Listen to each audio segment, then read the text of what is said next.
To those familiar with the inner workings at Liverpool, it was no surprise to see Danny Ings utterly swamped by teammates. After scoring at the Hawthorns, Ings is one of Liverpool's most popular players, and throughout the tumultuous, character-testing periods of serious injury his presence continued to enhance Melwood. He never complained after those necessary under-23s games at places like Prenton Park, where he got kicked by kids on quagmire pitches. So the release of deep emotion from Ings after he drove the ball past Ben Foster was shared by those wearing the same shirt. All outfield players ran to congratulate him, burying him in backslaps and bear hugs. The last time Ings scored a senior goal was in the 1-1 draw with Everton on October 2015. It happened to be Brendan Rodgers' last game in charge. Such a barren stretch is excruciating for strikers. Scoring under Jurgen Klopp finally gives credence to the idea Ings' Liverpool career is not yet done. The first act began promisingly enough following his free transfer from Burnley, with 3 goals in 8 games. And this would mark in earnest the start of a second. The 25-year-old will effectively have 2 seasons left on his contract this summer, so his age and terms allow scope for further progression. Ings could have left Liverpool already, and only his belligerence has kept him at the club. It is said that half the Premier League made inquiries over the last 2 transfer windows,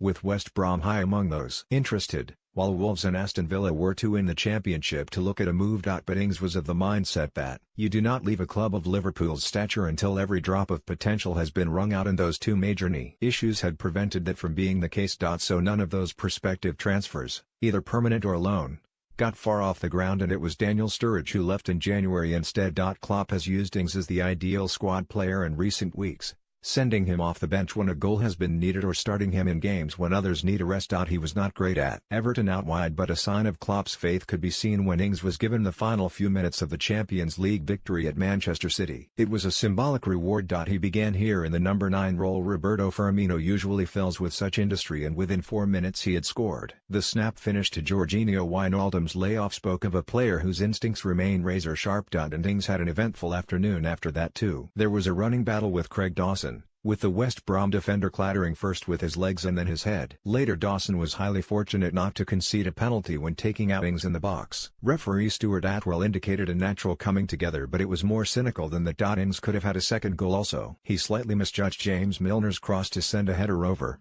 and then Foster made a superb save down low when Ings fired a shot after Kieran Gibbs' tackle ran loose. And any questions over his durability can be dismissed given West Brom paid him particularly close attention. Ings stayed down after a robust foul by Salomon Rondon, with Jordan Henderson over quickly to investigate the severity, and Ahmed Higazi might well face retrospective FA action for an odd jab into his stomach after falling together for a high ball. Ings responded with terrier tracking and tackle on the Egyptian, getting the ball but more of the man and conceding a foul. When he was subbed off in the 65th minute, there was warm applause from those in the travelling section and hugs aplenty on the touchline. Ings will be determined to ensure they are not the last.